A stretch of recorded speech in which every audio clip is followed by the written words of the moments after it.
చేసేంత వ్యక్తి కూడా ఇక్కడ తెలంగాణలో ఉండలేడు. ఇది తెలంగాణ తాలూకు ప్రేమ, తెలంగాణ ప్రజల తాలూకు ప్రేమ, ఇవన్నీ ఎవరు మర్చిపోరు. నాకు ఈ మధ్యన వస్తా ఉంటే నువ్వు హైదరాబాద్లోకి ఎలా అడుగు పెడతావు, నీకు హైదరాబాద్లో ఏం పని,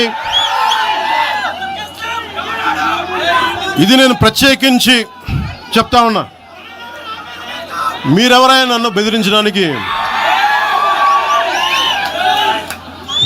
వాళ్ళు మీ అయ్యే జాగీరా తెలంగాణ?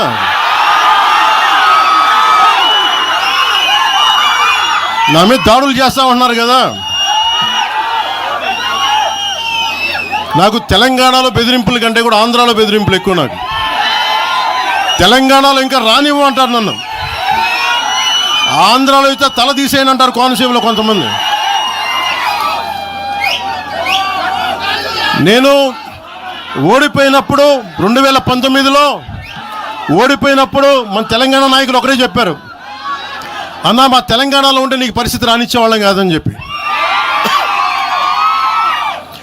నాకు నిజంగా తెలంగాణ అద్భుతంగా ఉండాలి, యువతకు అద్భుతమైన అవకాశాలు రావాలని కోరుకుంటాను తప్ప నాకు ఇక్కడ కొత్తగా బావుకునేది లేదు, ఏమీ లేదు. బెదిరించే వాళ్ళందరికీ ఒకటే చెప్తున్నాయి. నా ఇంటి ముందు ఎందుకు పెట్టారంటే ఎవరన్నా దాడి చేయాలంటే సంతోషంగా ఇదే నా ఇంటి అడ్రస్, అది మీకు తెలియదు. నాకు అలాంటి భయాలు లేవు. నాకు బాంచన్ సారు కాల్మొక్తా అనే ఉద్దేశం ఉంటే పార్టీ ఎందుకు పెడతామా? అంత భయపడేవాళ్ళంత పార్టీ పెడతామా? మీ ఇష్టానికి మాట్లాడితే మేము భయపడాలా? ఏ రోజున ఒక్క మాట మీకు కేసీఆర్ గారి గురించి కానీ ఇన్ని సంవత్సరాల్లో 12 సంవత్సరాల్లో ఒక్క తెలంగాణ నాయకుడిని ప్రభుత్వం ఏర్పాటు చేసినప్పటి నుంచి ఈ రోజు దాకా ఒక మాటలా.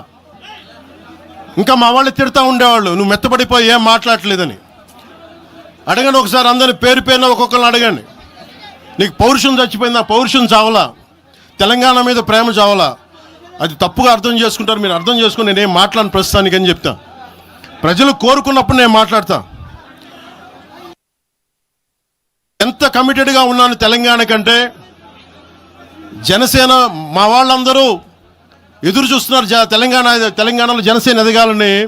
నేను ఒకటే చెప్పా, ప్రజలు కోరుకునే వరకు మీరు ముందుకు తీసుకెళ్ళండి అని చెప్పి నేను జర్నలిస్ట్ కాలనీలో ఉన్న తెలంగాణ జనసేన పార్టీని కూడా నేను తీసేశాను. మొత్తం హెడ్ క్వార్టర్స్ అంతా మంగళగిరిలో పెట్టిన. నాకు అంత కమిట్మెంట్ తెలంగాణ మీద.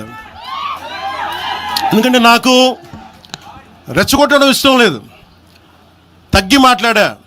మీరు ఎన్ని హింసించినా, మీరు ఎన్ని మాటలు మాట్లాడినా, ఆంధ్ర కొడకని తిట్టినా, అరే నా గుండెల్లో తెలంగాణ ఉంది, మీరు ఎన్ని తిట్టినా నేనేం పట్టించుకోను.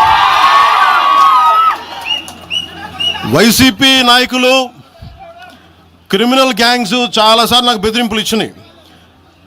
దానికి మించిన బెదిరింపులు నిజంగా నాకు తెలంగాణ నాయకులు. వైసీపీ గుండాలు ఇచ్చిన బెదిరింపుల కంటే కూడా, చంపేస్తామని బెదిరింపుల కంటే కూడా నాకు తెలంగాణ ఎప్పుడు ఇవ్వాల. అసలు ఈ గొడవ అంతా ఎందుకు స్టార్ట్ అయింది? ఈ గొడవ అంతా ఎక్కడ స్టార్ట్ అయింది? ఒక ఎనలిస్ట్, ఒక విశ్లేషించే వ్యక్తి, ఆయనంటే నాకు గౌరవం, ఆయన మీద నాకు గౌరవం ఉంది. ఆయన తీసుకుపోయి ఓ మీడియాలో మాట్లాడతా అమిత్ షా గారి గురించి మాట్లాడారు. అమిత్ షా గారు నేను మాట్లాడుకున్నామంటే ఆయన విన్నారంటే, ఆయన కూర్చొని తప్పుడు మాటలు మాట్లాడితే దాన్ని ఖండించే. నా మీద మనకు మాట అంటే మన జన సైనికులు ప్రతి చోట ఏదో కూర్చొని ఒక కేసులు పెట్టారు కూడా నాకు తెలియదు. తెలిసినవన్నీ చెప్పాను, అవన్నీ వదిలేనని చెప్పాను నేను. అవన్నీ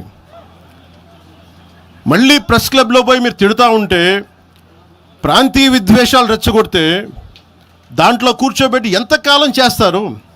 12 సంవత్సరాలు తెలంగాణ వచ్చిన తర్వాత ఇంకా తెలంగాణలో ఉపాధి లేకపోయినా, ఏమి లేకపోయినా దానికి ఆంధ్రుడే కారణం, దానికి పవన్ కళ్యాణే కారణం.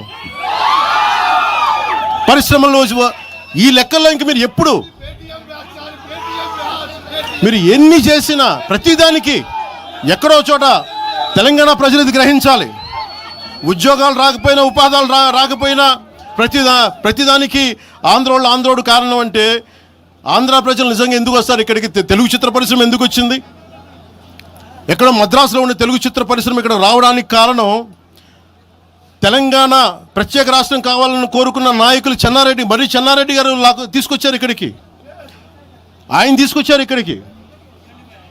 50 సంవత్సరాలు కలిసి ఉన్న రాజధాని ఇక్కడ సడన్గా పోయి మీరు ఇక్కడ రాకూడదు అని కొంతమంది నాయకులు, తెలంగాణ ప్రజలు వేరు. నేను మొదటి రోజు నుంచి చెప్తా ఉన్నా, పాలకులు వేరు, ప్రజలు వేరు. తెలంగాణకి అన్యాయం చేసిన పాలకుల్ని, దాంట్లో పవన్ కళ్యాణ్ కూడా వాడిని కూడా ఉరిదీసాను పర్లా. పాలకులు వేరు, ప్రజలు వేరు. మీరు పాలకులను తిట్టుకున్న ప్రజలను తిడితే, విద్వేషాలు రెచ్చగొడితే ఈ దేశం ఎటుపోద్ది? సూరత్లో తెలుగు ప్రజలు ఉన్నారు. రేపొచ్చిన గుజరాతీ మనుషులందరూ గుజరాతీస్ అందరూ కూర్చొని తెలుగు వాళ్ళు ఇక్కడ ఉండకూడదంటే కుదురుద్ది అక్కడ? నాందేడ్లో ఉన్న తెలుగు వాళ్ళు, షోలాపూర్లో ఉన్న మన తెలంగాణ తెలుగు వాళ్ళు అందరూ కూర్చోబెట్టి మా మహారాష్ట్రీయులు తిరగబడితే ఏమవుద్ది? దేశం నిలబడద్దా? దేశం ఒకటిగా ఉంటుందా? ఎంతకాలం తిడతారు? ఎంతకాలం? నేను అమిత్ షా గారిని అన్నారని చెప్పి నేను మాట్లాడగానే కూర్చోబెట్టి దానికి చిలవలు పలవలు చేసి నాకు తెలంగాణ అంటే పడదు, నాకు వీళ్ళంటే పడదు, వాళ్ళంటే పడదు, ఇన్ని సంవత్సరాలు 12 years కూర్చోబెట్టడం. మేము ఒక చెరువుని కబ్జా చేసామంట. నాకేం పనిలేదా? నిజంగా మీరన్నట్టుగా కబ్జా చేస్తే ఇల్లు తగలబెట్టారా? నాది వచ్చి మీరు ఉంచుతారా నన్ను? ఒక్కొక్కళ్ళు కూర్చోబెట్టి 111 జీవోలు ఏమేం చేశారు అటు చూసిపోండి, అటు చూడండి. నిజంగా ఈ రోజున తెలంగాణ రాష్ట్ర ముఖ్యమంత్రి గారికే చెప్తున్నా, రేవంత్ రెడ్డి గారికే చెప్తున్నా, ఆయనంటే నాకు ఇష్టం, ఆయనంటే గౌరవం నాకు. కానీ వారికే నేను చెప్తా ఉన్నా, తెలంగాణ ప్రభుత్వానికే చెప్తున్నా, పవన్ కళ్యాణ్ కనుక ఆ చెరువుని ఒక చెరువును ఆక్యుపై చేసుకున్నాడంటే సంతోషంగా చెప్తాను, ఈ రోజున తెలంగాణ ప్రభుత్వానికి రాసి ఇచ్చేస్తున్నారు. అలాగే